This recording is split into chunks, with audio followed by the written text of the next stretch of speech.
ஒரு மர்ம வைரஸ் உலக மக்களையே அழிச்சுச்சுன்னா இந்த ஆளுதான் பூமியிலே கடைசியா இருந்த மனுஷன்.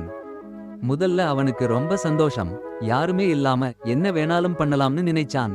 ஆனா கொஞ்ச நாளிலேயே பேர் போச்சு. அவனுக்கு ஒரு பொண்ண பார்க்கணும்னு ரொம்ப ஆசை. ஒரு நாள் கார்ல போயிட்டு இருந்தப்போ தூரத்துல புகை தெரிஞ்சது. யோ, இன்னொரு ஆளா இருக்கலாமான்னு நினைச்சு ஓடி போனான். அங்க ஒரு ட்ரெய்லர் ஒருத்தர் இருக்காங்க. அதிர்ச்சியில அவனுக்கு நினைவு தெரியாம போச்சு. எழுந்தா ஒரு அழகான பொண்ணு முன்னாடி நிக்கிறா. ஆனா நெருங்கி பார்த்தா அவ்வளவு அழகு இல்லன்னு தெரிஞ்சுச்சு. இருந்தாலும் பரவாயில்லை, அவன் தனியா இல்லையே. ஆனா அந்த சந்தோஷம் நீண்ட நேரம் இருக்கல. அந்த பொண்ணு ஒரு பெரிய நெரிச்சு போன அறிவாளி என்று தெரிஞ்சுச்சு. திரும்பி போற வழியிலே ரெட் லைட்ல கார் ஓட்டினதற்காக அவன் மேல கத்த ஆரம்பிச்சா.